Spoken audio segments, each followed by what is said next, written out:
Focus of the day. Hello students, आप सभी का स्वागत है एनालिस्ट टाइम्स के यूट्यूब चैनल पे। म्यांमार में फिलहाल सिविल वॉर चल रहा है, जिसके चलते लगभग 1500 से ज्यादा नेशनल जो है म्यांमार के, इससे भी अधिक संख्या में ये मिजोरम की जो चंपाई डिस्ट्रिक्ट है वहां पर आ चुके हैं। बहुत इंटेंस गन फाइट चल रहा था रिसेंटली। जो म्यांमार की आर्मी है और जो प्रो डेमोक्रेसी मिलिटेंट्स हैं वहां के, जो कंट्री के वेस्टर्न चिन स्टेट में है, जिन्होंने बेसिकली मिजोरम में एब्डक्ट उन्होंने कर रखा है। तो ये चीज भारत के internal security plus international relations दोनों पर्सपेक्टिव से हम इसको देखेंगे। क्यों न्यूज में है, आर्म कॉन्फ्लिक्ट जो चल रहा है, हिस्ट्री क्या है, कब से पॉलिटिकल अनरेस्ट है, क्या हिस्ट्री रही है उसकी, उसके अलावा इसका इंपैक्ट भारत पे क्या पड़ेगा, ये सारी चीजें कुछ इंपॉर्टेंट है। सो ये क्यों न्यूज में था, वी हैव सीन दैट। अगर हम आर्म कॉन्फ्लिक्ट की बात करेंगे तो लास्ट महीने से म्यांमार की जो मिलिट्री है उसने बहुत major coordinated offensive basically face किया है, जो अलायंस जो 3 एथनिक आर्म्ड फोर्सेस हैं उनसे। एंड जो म्यांमार की मिलिट्री है that is known as the junta. This is a news. So the thing is that इससे जो रिबल्स जिन्होंने बहुत सारे टाउन्स को कैप्चर कर रखा है, सिक्योरिटी हाउसपोस्ट को कैप्चर कर रखा है, ये यहां प्रॉब्लम है। और जो कॉन्करेंट असॉल्ट चल रहा है बाकी अदर मिलिटेशंस के बाद, जैसे कि जो चिन है और जो इसके सगैंग ये जो रीजन है, ये रीजन है एंड ये जो रीजन है म्यांमार के यहां पर है, एंड ये बिल्कुल भारत से सटे हुए हैं। तो यहां पर लगभग 5000 से ज्यादा लोग जो हैं वो फाइटिंग में इन्वॉल्व हैं, इंक्लूडिंग कुछ मिलिट्री पर्सनल हैं जो भारत के जो मिजोरम है वहां से भी वो उसमें लगे हुए हैं। सो ये जो ऑफेंसिव है ये एक सिग्निफिकेंट चैलेंज है जुंटा के लिए, सिंस जो कॉन्फ्लिक्ट है ये म्यांमार में ब्रेकआउट हुआ जब मिलिट्री ने सीज की पावर, जो 2021 में आंग सांग सुकी की जो इन्होंने मिलिट्री पावर सीज की थी, उसके बाद से ही चल रहा है। तो जो वेरियस जो पीपल डिफेंस फोर्सेस हैं, ये एक प्रो डेमोक्रेटिक आर्म्ड ग्रुप है और ये 2021 में इसको बेसिकली स्टैब्लिश किया गया था। And after the 2021 army coup, later on what happened, इसके बाद ऑर्गेनाइज्ड बैटल हुए एथनिक आर्म्ड ग्रुप्स के बीच में और जो 3 ब्रदरहुड अलायंस है उसके बीच में। सो यहां पे इसमें आप देख सकते हैं कि ये कुछ रीजन है जहां मेजर कॉन्फ्लिक्ट्स हैं, अदर रीजन जहां पे माइनर कॉन्फ्लिक्ट्स भी देखे जा रहे हैं। So this is the case here. अब अगर हम इसके इतिहास की बात करेंगे, कहां से शुरू होता है, सबसे पहला इसका इतिहास शुरू होता है 1948 से, जब बर्मा जो कि फिलहाल म्यांमार है, इसको इंडिपेंडेंस मिली थी ब्रिटिश कॉलोनियल रूल से।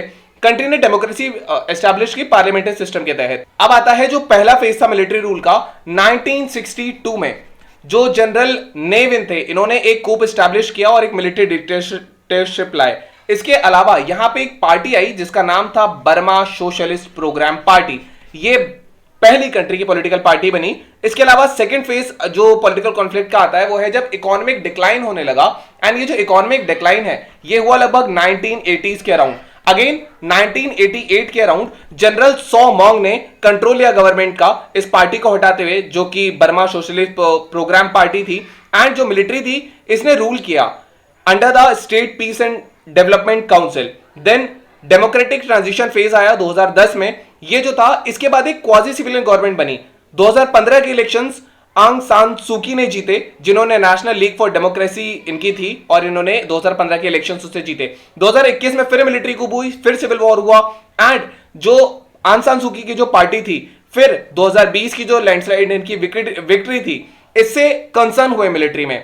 उसके बाद जो मिलिट्री थी उसने इलेक्शन फ्रॉड एलिज किया और फरवरी 2021 में एक कूप एस्टैब्लिश किया। कूप से वाइड पे प्रोटेस्ट हुए, अरेस्ट हुए, बहुत मास रेजिस्टेंस हुए। उसके बाद एंटी जुंटा आर्म स्ट्रगल की अगर हम बात करेंगे तो जो नेशनल यूनिटी गवर्नमेंट थी ये फॉर्म हुई एक पैरेलल गवर्नमेंट में, जैसे कि जुंटा है उसके पैरेलल में। देन इसका था कि जो अपोजिट ग्रुप थे उसको यूनाइट करना और एक पोस्ट जुंटा म्यांमार बनाना। सितंबर 2021 में जो नेशनल यूनिटी गवर्नमेंट थी, इन्होंने वॉर डिक्लेयर किया जुंटा पर और इन्होंने पीपल्स डिफेंस फोर्स बनाया। सो अब तक की इसकी हिस्ट्री रही है। इसके अलावा अगर हम देखेंगे कि क्यों म्यांमार में इतने सारे एथनिक कॉन्फ्लिक्ट्स होते हैं, सबसे पहली बात, वहां के जो लोकल लोग या वहां की जो मेजॉरिटी है दैट इज द बावार people. Now the thing is that यहां 100 से ज्यादा एथनिक ग्रुप्स हैं अलग अलग आइडेंटिफिकेशन के। हिस्टोरिकली प्रिविलेज सोसाइटी रही है, इन्होंने गवर्नमेंट को कंट्रोल किया है। अब इसके बाद क्या होता है, जो बहुत से एथनिक माइनॉरिटी ग्रुप होते हैं इनको मार्जिनलाइज या डिस्क्रिमिनलाइज फील होता है, and this is why these things are going on. एक लेगेसी है कॉलोनियल डिवीजन की, क्योंकि डिवाइड एंड रूल ब्रिटिशर्स का एक पॉइंट था, तो उन्होंने बामार को ज्यादा सपोर्ट किया था और उन्होंने जो माइनॉरिटी थी उसको सप्रेस किया था।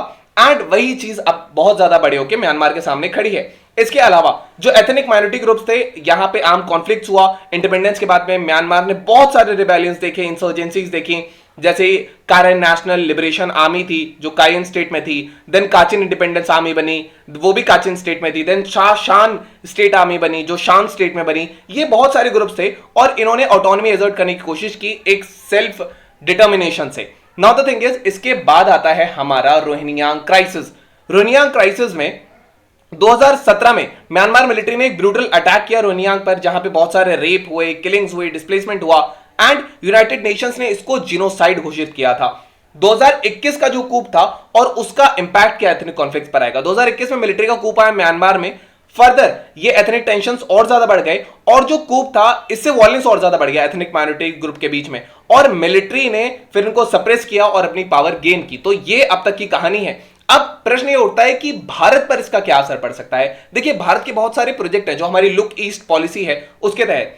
सबसे पहला, भारत ने अब तक जो इंटरप्शन नहीं किया है म्यांमार की डेमोक्रेसी में, बट ये उसके वाइटल इंटरेस्ट को देखते हुए ये काम करता है। इमीडिएट कंसर्न जो भारत के लिए है, जो म्यांमारी नेशनल्स भारत के अंदर आ रहे हैं, जिसके मणिपुर में भी अभी जो कंडीशन खराब हुई थी उसमें बहुत ज्यादा जो प्रॉब्लम थी वो इन्हीं रिफ्यूजीज की वजह से हुई थी। नाउ ये एक प्रॉब्लम है। इसके अलावा जो एंटी जुंटा फोर्सेस हैं, इन्होंने दो इंपॉर्टेंट टाउन्स कैप्चर कर रखे हैं जो बॉर्डर स्टेट्स में है म्यांमार और भारत में। पहला है रिखाद्वार, इसमें ये मिजोरम के पास है। इसके बाद आता है खंपात। खंपात बेसिकली जो सागाइंग रीजन था, ये लगभग मणिपुर से 60 किलोमीटर की दूरी पे है। और जो खंपात है, ये जो इंडिया म्यांमार थाईलैंड का जो ट्राइलेटरल हाईवे प्रोजेक्ट जो जा रहा है, ये इसके बीच में पड़ता है एंड उसको भी इन्होंने कैप्चर कर रखा है। तो ये कुछ कुछ चीजें हैं जो बहुत इंपॉर्टेंट है हमारे लिए। अगर हम इसके कंक्लूजन की बात करेंगे कि क्यों ये है, तो देखिए, जो ग्राउंड सिचुएशन म्यांमार में ये बहुत रैपिडली इवॉल्व कर रही है और भारत का जो एफर्ट है कि वो बेसिकली इमेंस सिग्निफिकेंस है कि रीजनल में पीस बनी रहे, कॉपरेशन बने रहे और इंडियन इंटरेस्ट जो है वो भी वहां बना रहे। सो ये बहुत इंपॉर्टेंट है भारत की अपनी इंटरनल सिक्योरिटी के लिए भी, खासकर की नॉर्थ ईस्ट में। So this was about this topic. Now we have today's prelims practice question. The question says which of the following is the currency of Myanmar? Is it kyat, peso, yuan or dong? Now you can type the answer in the comment section. Now we have today's main practice question. The question asks, how can the government of India develop a comprehensive and coherent strategy to address the challenges arising from the civil unrest in the Myanmar, the influx of refugees into states like Mizoram, and the potential impact on the internal security of India? So this was all about today's video and session. I hope it stood this topic well. Thank you. Have a nice day and stay tuned with the list for your better preparation.